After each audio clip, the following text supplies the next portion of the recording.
Okay, we have another live session with me, Bernard Marr, and Bruno Aziza.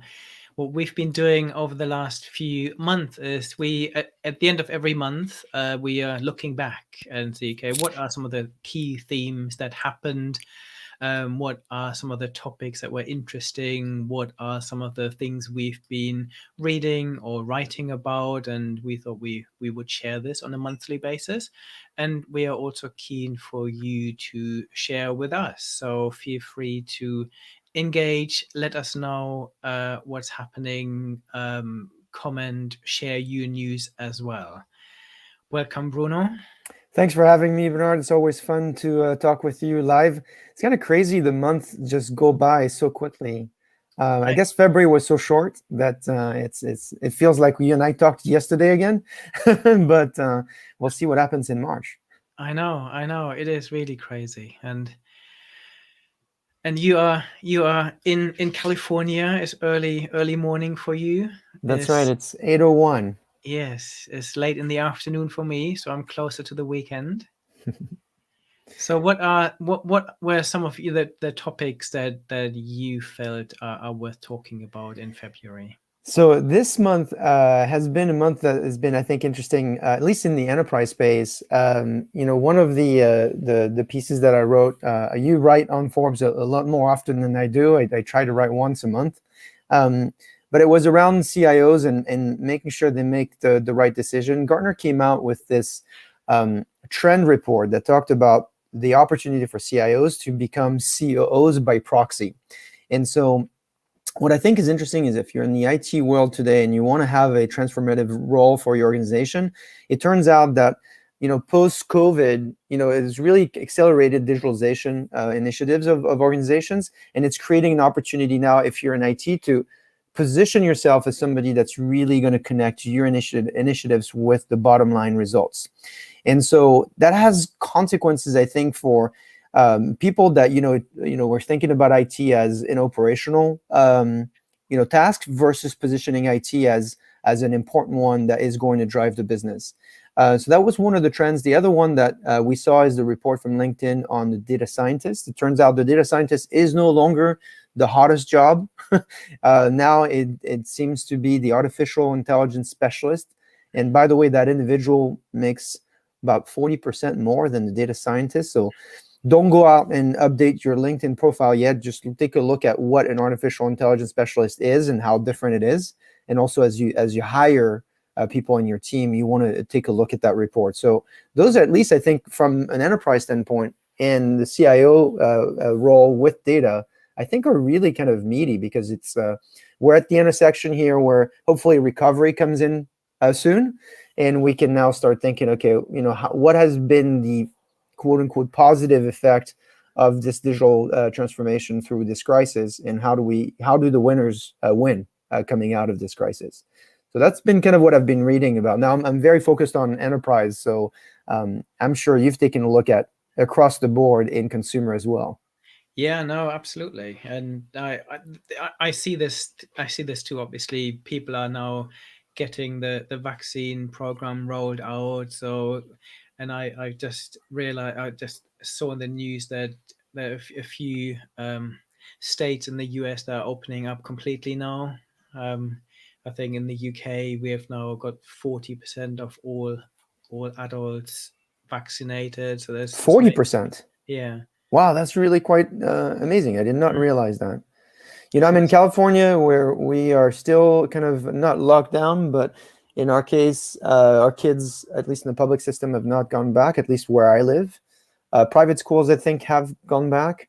I know the state of Texas just removed the mandate of wearing masks, I think, in the US. mm. That's not the case on the West Coast. We are wearing our masks proudly until everybody gets vaccinated.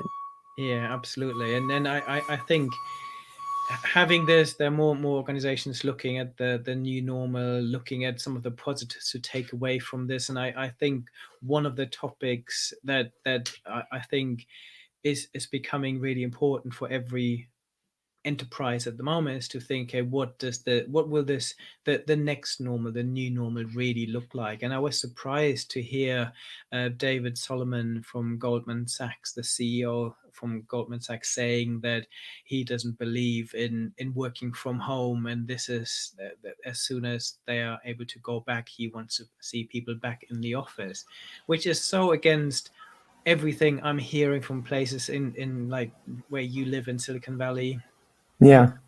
where lots of companies say, actually, if you don't ever want to come back, you don't need to. Yeah.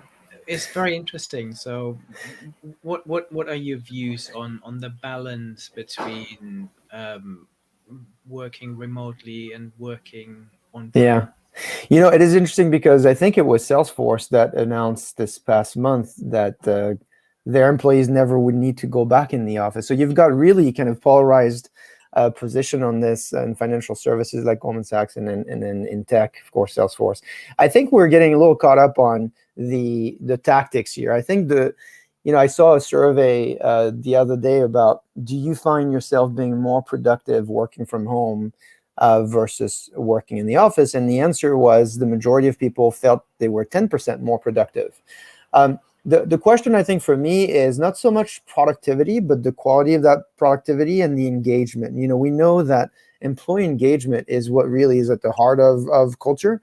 And so I think in the end is, don't just measure the productivity, but measure the tenure, measure the engagement you're able to drive through your employees, because that's ultimately what's going to create a good organization, I feel. And so instead of talking about productivity, I would think, or maybe even the tactics, I would just make sure that regardless what you choose, your employees are constantly engaged. I'll give you an example of it. Certainly um, at my company, we do a lot of calls. We call them GVCs, which is our own technology for video conferencing.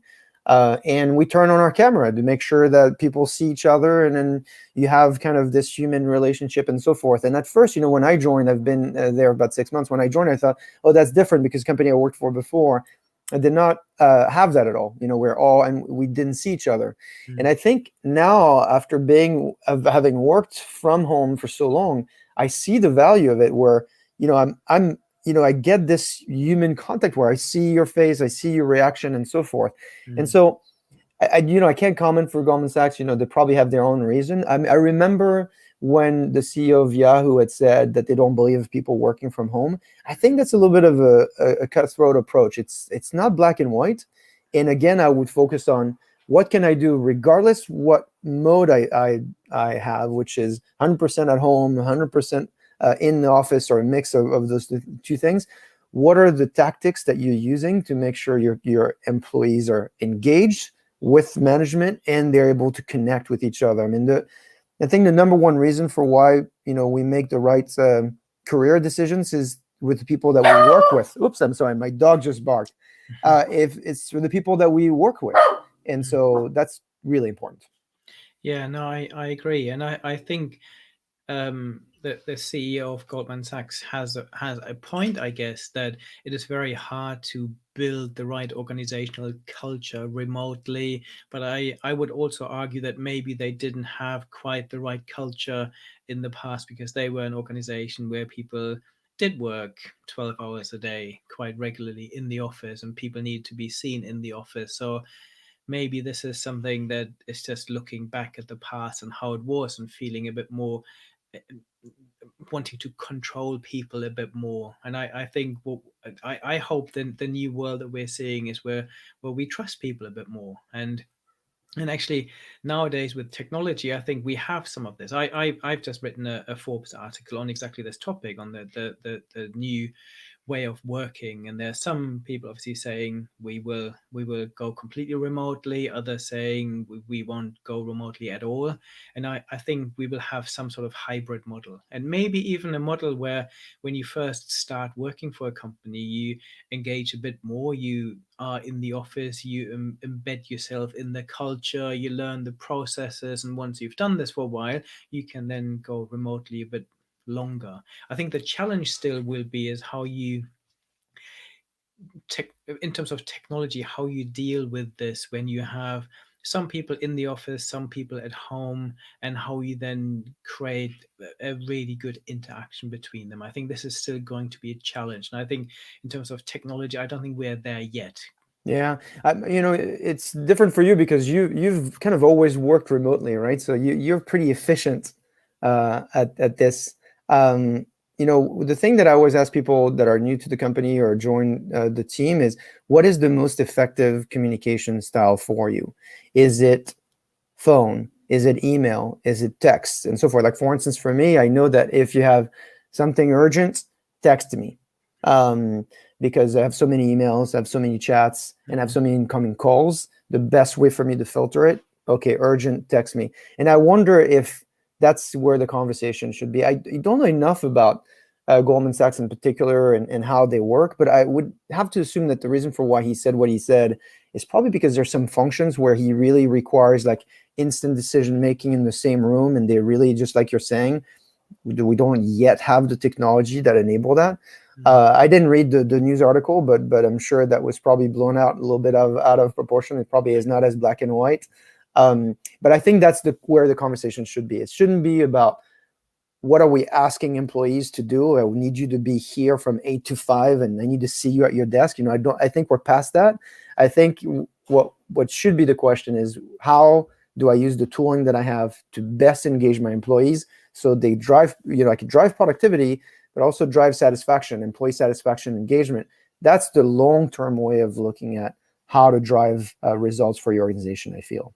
Yeah, and for me, you can build organizational culture remotely as well, and I think it comes down to the way you interact with people, how you communicate with people, how you celebrate success, and all these things we can now do really effectively over over tools like Zoom or Google Meet or anything. We had recently we had an offsite with my team, and we did this cocktail. We learned how to make a cocktail and so forth. And I didn't know how it was going to turn out. It actually turned out to be more fun than doing it in person, almost, because you did it from your own kitchen. You had access to your own ingredients, and then when the event was done, well, all the cocktails were made. I was able to share them with my wife and so forth. So there might actually be better ways to do things together, thanks to technology, not having to travel. Because if you think about, a year ago, just about the same time, I was flying back from Australia. I had gone around the planet on a lot of customer meetings and so forth. And I was thinking, how much of that tour, it was 3 weeks, I think, was just sitting in an airplane. And a third of that was being in the hotel room, being in transportation taxis, and so that really wasn't very efficient and certainly very tiring. And so I think, a mix of the two is the right way to do it. But again, I think it just goes back to engagement and employee satisfaction. I think we should focus on that. We've learned a lot. This year was extreme. And now the truth is somewhere in the middle. I don't think we ever go back to what we did previously. I agree.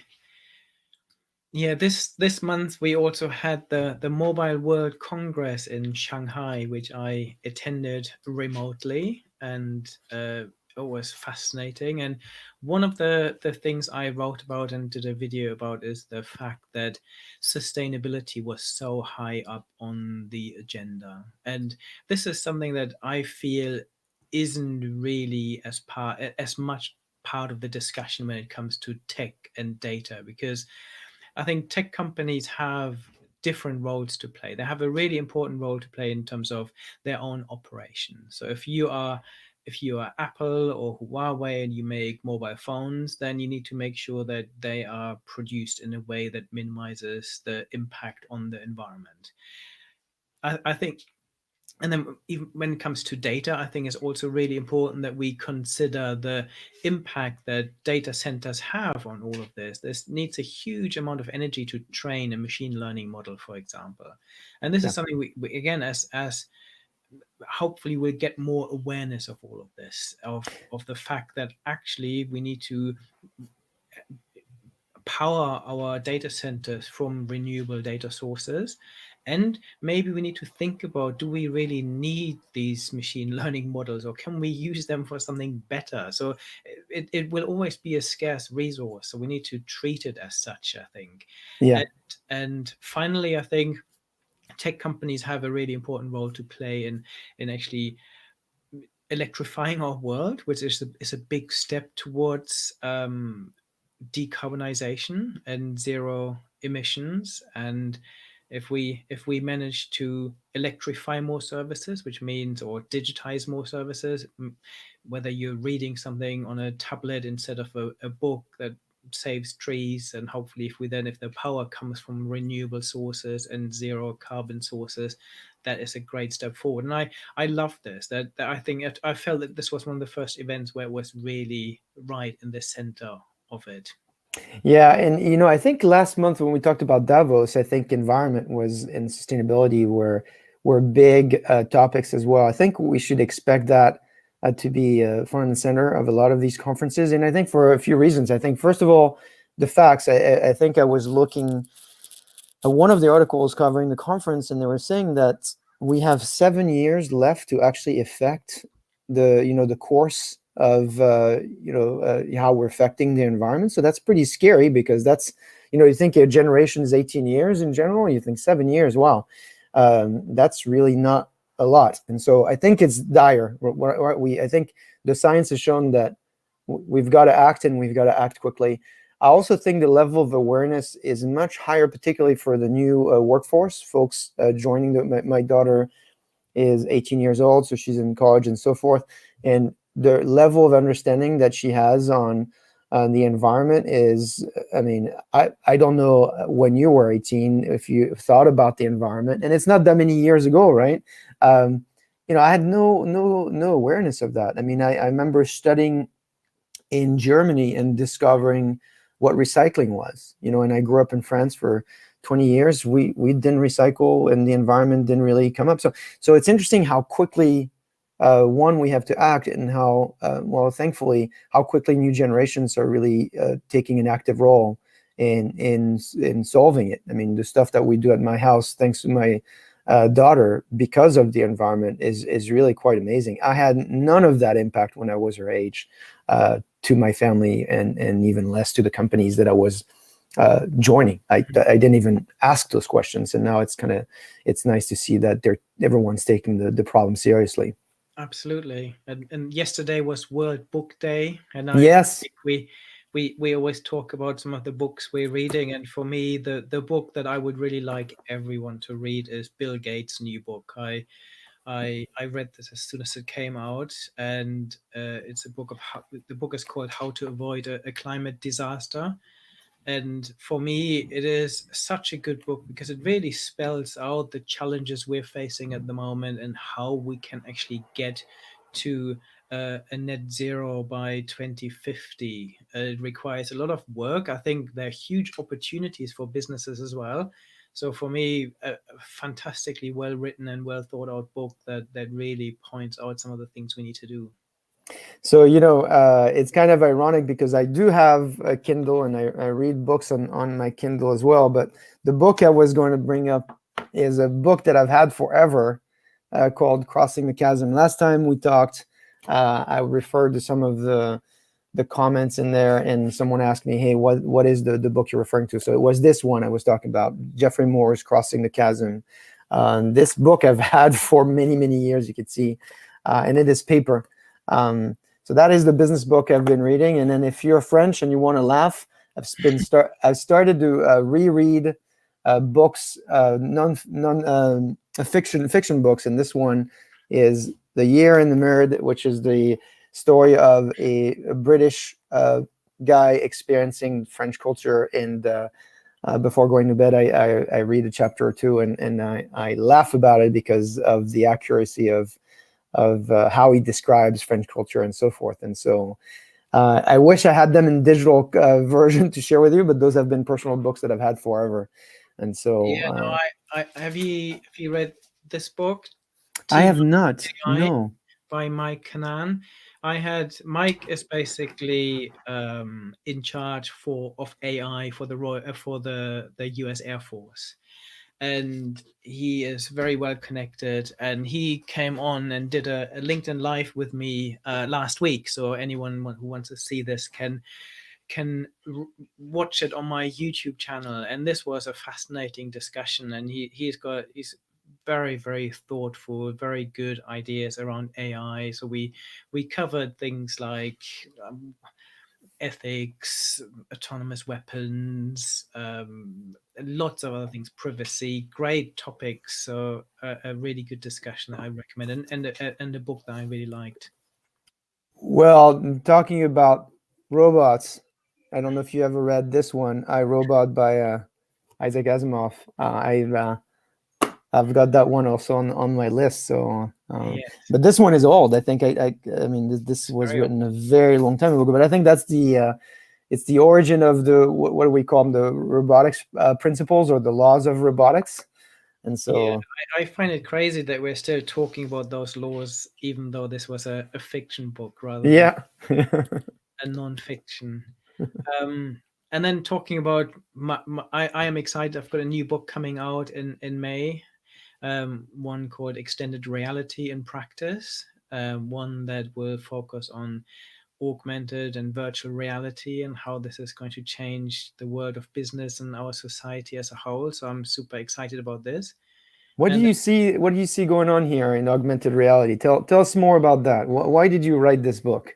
yeah, I've always done this. I've done this with big data in practice to write a book just before big data took off. I did the same with artificial intelligence in practice, and for me, extended reality is the next phase, the next big thing that will transform our world. And we're just on the cusp of things. We're seeing that new phones are now starting to have really strong AR capabilities, and we're especially during lockdown we've seen this as gives brands a new ability to connect with their customers, to help them try things before you buy it, whether you want to try out new makeup. It's a bit like a Snapchat filter, but you use your phone, you can try out different makeup shades, you can try different haircuts, you can try jewelry on. And and for and we were talking about the future of work. I also believe that this will become much more immersive in the future. Mm-hmm. So instead of relying on a 2D screen like we are now, we will be able to meet in a 3D setting somewhere and interact more naturally together, and probably be able to read body language even better than on a video call.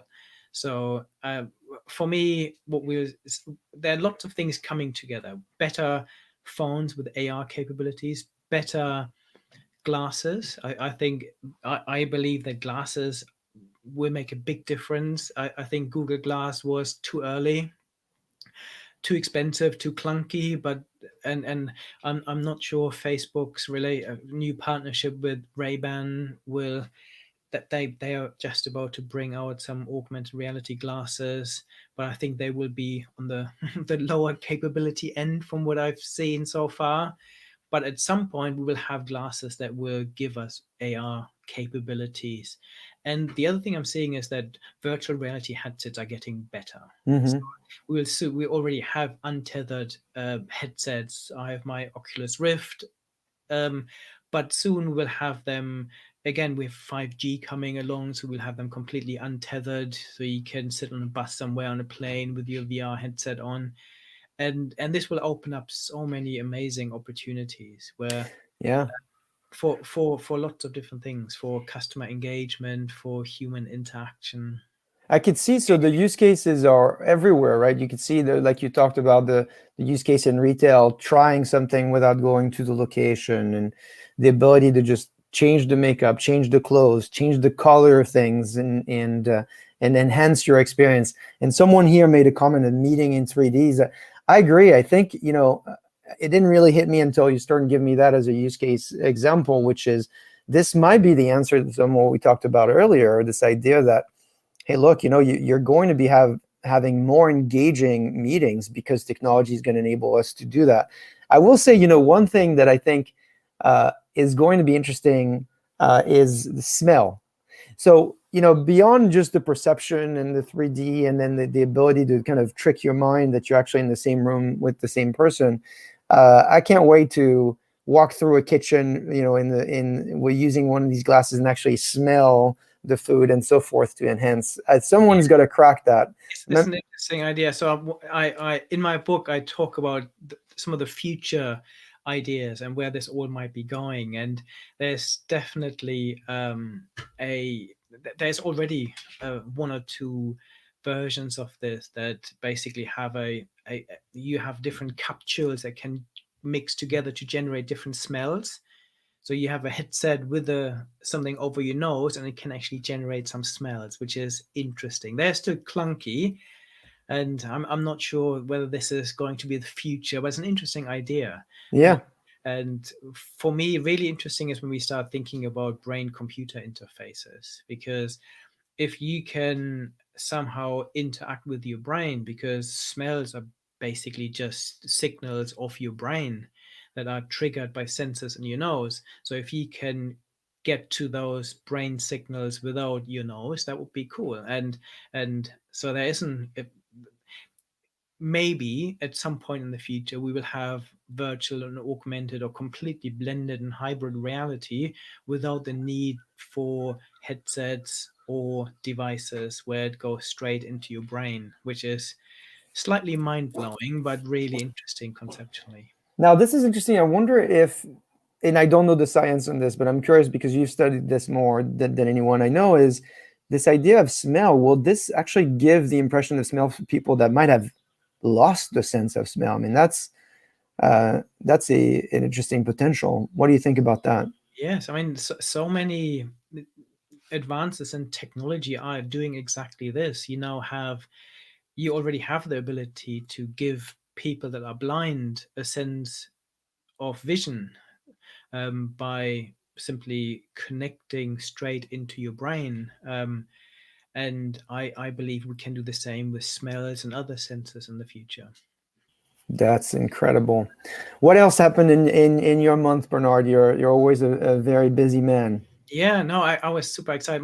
My book Tech Trends in Practice was nominated for was shortlisted for the Business Book Award yesterday. So I'm very Well, excited about that. congratulations. That's an amazing milestone. Yeah, thank you. So what else happened? Let me just have a look. I'm going through the comments. There's a lot of folks asking a few questions here. I wonder if we. Yes. And so someone asked about the data scientist, not the hottest job. How are we placing the expectation on two organizations to hire for these roles long term? So that's I can take this one if you're interested, Bernard. That's very true. So I will send you to a blog here that I wrote just a couple of weeks ago, because frankly, it was a discovery to me. I hadn't not been going through the latest LinkedIn data. I think it's a great question on how you build your data teams.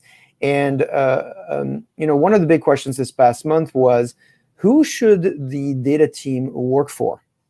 I don't know if you picked up on that. There was a survey, and it connects with this idea. I talked about the CIO becoming the COO, and should the data team work for the CTO, the CPO, the CFO, the CIO, or the CMO.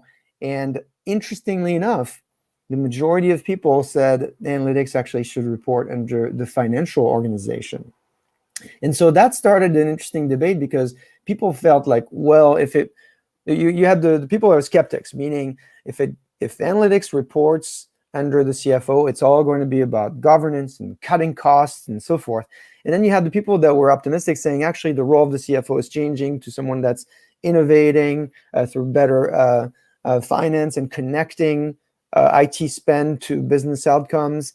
And so it'd be interesting to know what the community believes in. But I think just connecting to the LinkedIn user that asked, how does this change the mix? I think it does change the mix quite a bit on, do you hire more data scientists, data engineers, or do you hire now more of these AI specialists? And what type of talent are you looking for? Are they engineer types, or are they business folks that also understand the technology? I don't think, this is the age-old question. We've never really been able to hit the exact medium on this. And so it's just going to continue, I think, being a challenge. The good news is technology is improving. So a lot of the tasks that you might have hired your data scientists to do that were not really data scientist tools or tasks, right? They were data cleansing tasks and so forth. Those are going to disappear, which means these data scientists will be able to do more business related work. What do you think, Bernard? What do you see in this employee mix?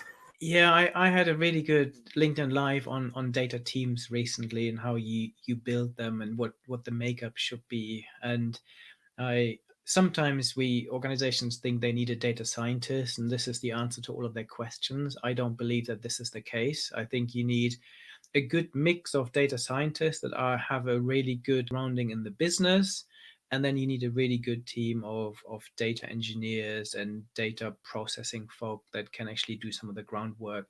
And and alongside, I think we need machine learning engineers and AI engineers that can help you build and test some of the machine learning models that we now need. So for me, sometimes it's difficult to say what do we mean by an AI specialist. What do we mean by a data scientist? I look at 200 different data scientists, and they're all 200 very different people with different qualifications. Some data scientists I speak to have absolutely zero technology background, and they basically have a data strategy hat on. And then I speak to other data scientists who are really machine learning engineers and data engineers, and they have very little business understanding and more strategic understanding. And then you get everything in between. The other thing that happened is as soon as um, data science was held up as one of the best jobs you can have, I saw that lots of people that previously called themselves data analysts suddenly changed their Yeah. data scientist. And whether this is right or wrong, I'm not sure it really reflected what people thought a data scientist would be. And I sense that something similar might happen around the machine learning expert. Yeah, yeah. Believe me, I'm a scientist type of trend where all the data analysts became scientists. Yeah, definitely. We definitely saw that. There was a joke in the U.S. running on what's a data scientist. It's a business analyst that who lives in San Francisco, um, and to be fair to the folks is that they felt like they were doing the same thing and they probably were underpaid for what they were doing. So data scientist was a way to get paid more. In fact, if you look at the AI specialist data, it turns out that that title makes more money than the data scientist. So there's a little bit of that, and there's a little bit of, unfortunately, everyone taking these titles will dilute what the definition of that job might be. I think the main thing I've learned from working with customers that succeed with the data teams is that they avoid points of bottlenecks. I think that's really important, regardless what the job title is. You always want to put in a situation where your team can scale beyond just one person. And I think that's probably one of the mistakes the winners in this space have avoided is this idea of betting it all on one or two just geniuses that were their top data scientists, because ultimately they can't scale. They can't take on, they become successful with the first project, and now they become successful with the second project, and they can't take on the third project. So you kind of limited your potential. And then secondly, creates frustration across the organization, because it cannot effectively scale. You creating kind of different system across your team, and then you're going to have retention issues. The best might leave, and then whoever is left is going to be lost because there hasn't been knowledge transfer and so forth. And so that's kind of what I've seen people do, is that they look at functions like data engineering, data science, data analysis, and they create teams around them, sure, with a team lead, but never just saying, instead of hiring a team, hiring one person and putting all that money towards that one person. That's very dangerous, and it's very risky bet.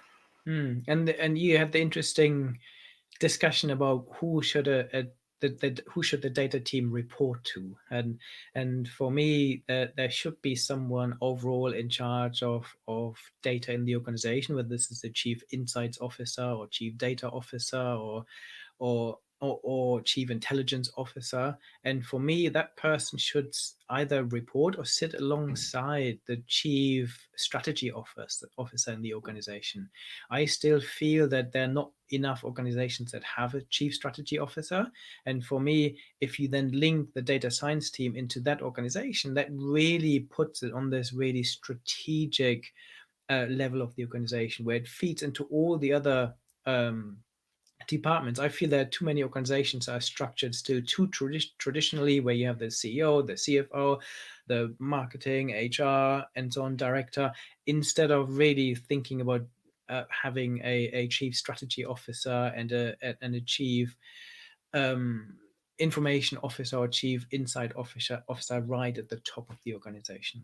Yeah, I agree with that analysis. When we wrote the book called Drive Business Performance, we did analysis of some of the best companies that are winning with data, and the characteristic we picked up on was the executive mandate. So it was not just everybody's job, but it was a mandate coming from the top, from the CEO typically, interestingly enough, who believed that data was an asset for the organization and then would structure it a certain way. There was a lot of discussions around, should analytics be centralized? Should it be distributed? And I think the answer to that is yes and yes, meaning if your bet is just a chief data officer who sits in isolation with very little authority and is going to primarily be focused on governance, you're probably not going to win with data. But the idea is, if you have someone like you're saying that sits alongside the strategy officer, has strong mandate from the CEO, and also has folks across the business that are distributed as a virtual team that can enable them to innovate with data, is probably the most successful way that we've seen companies work. Centralization doesn't work at this stage. I think that's what we've learned, and certainly disparate resources without a mandate from the executive doesn't work either. There may be some great work, but unfortunately, if your CEO doesn't believe that data is ultimately the one competitive asset, then it won't bubble up as a priority. And so that's kind of what we've discovered here. I think we're getting a bunch of questions here. Someone wants you to share an AI success story. You've written a lot about that. I don't know if there's one top of mind that comes to you. I want to pull up some of the AI stats from the state of AI for 2020, but I'm wondering if you could share some of the customer stories that you've been able to document. AI success stories is something that I spend my time writing about every single day. So if you go to my website or my YouTube channel, you can read and watch hundreds of videos that give you great success stories.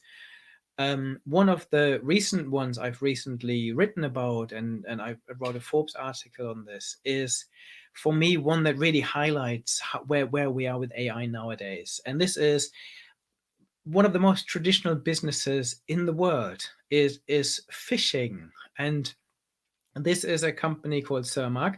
They are a Norwegian salmon farming company.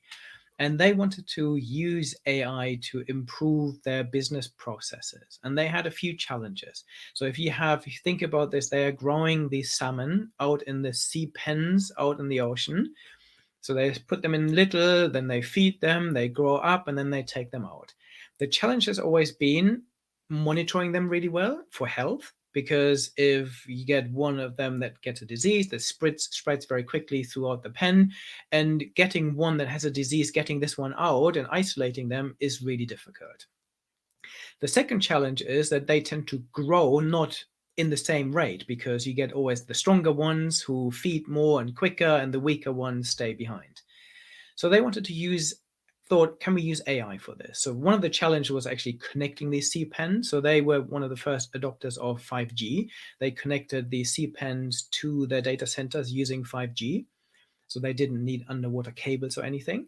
And what they're now doing is they're using face recognition for salmon, one of my favorite examples, because the little spots that salmon have on their face or on their body, you can uniquely recognize and identify them.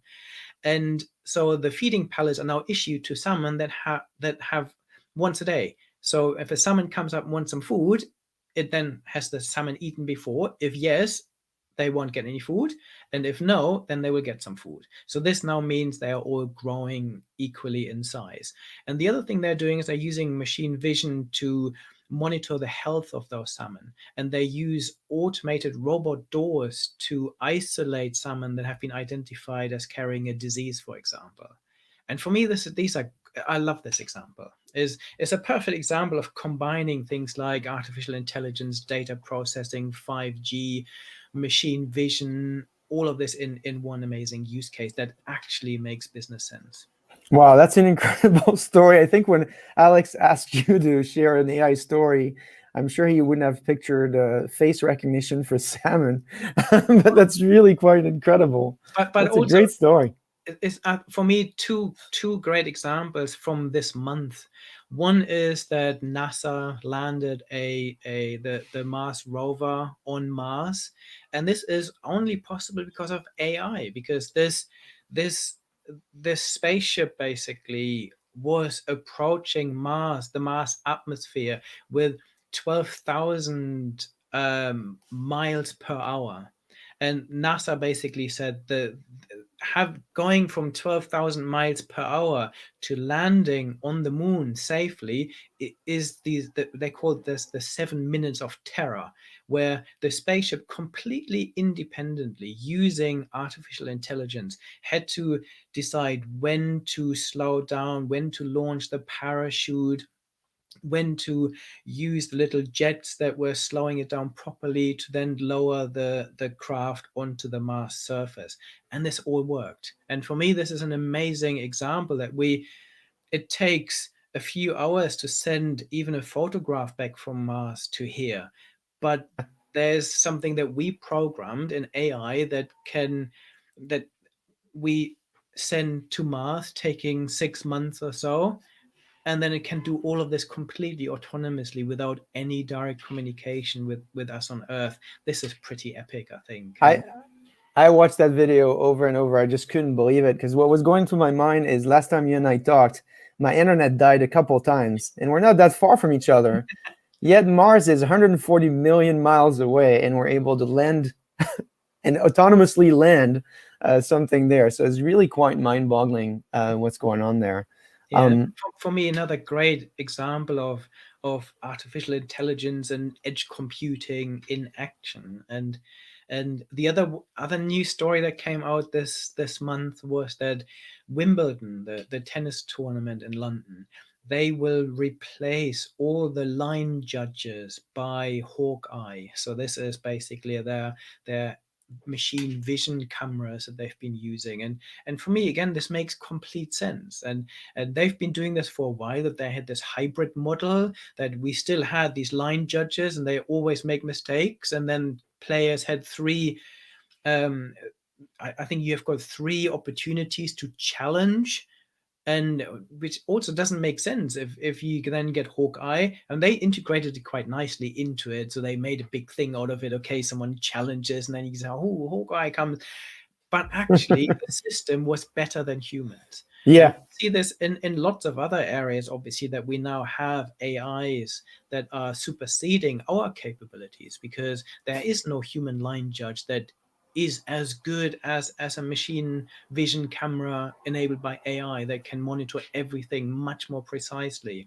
isn't it's interesting, some of the limits that we have in the use of technology really are not just it's not a limitation of technology, it's really a limitation of our culture and being able to adopt them. I mean, I remember, growing up in France in the soccer culture or football culture, when people started talking about using just video to challenge a call or something like that, and it was just unthinkable that we would destroy the beautiful sport with accurate information. And so And I, many games were lost because we didn't want to do that. yeah, and for me, I find this, that in soccer they have done this half-heartedly. This is why I like the Wimbledon example. They say, okay, we're getting rid of line judges and we're trusting technology.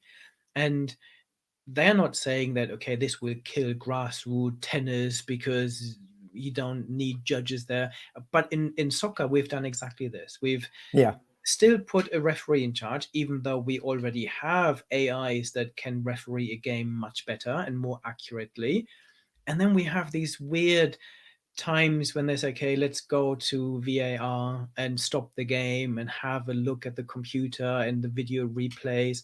And for me, sports like soccer are they're businesses nowadays, and they can't rely on one or on one referee and two line judges to referee the game, and Yeah, they make and mistakes. and his or her judgment to call the VR, right? Because Yeah, if I'm correct, I don't think that it's required. If the ref just doesn't feel like they need to confirm VR, the game moves on, no, and then which is not only the. when there are major decisions like a penalty or goal or a potential red card, then it can be pushed.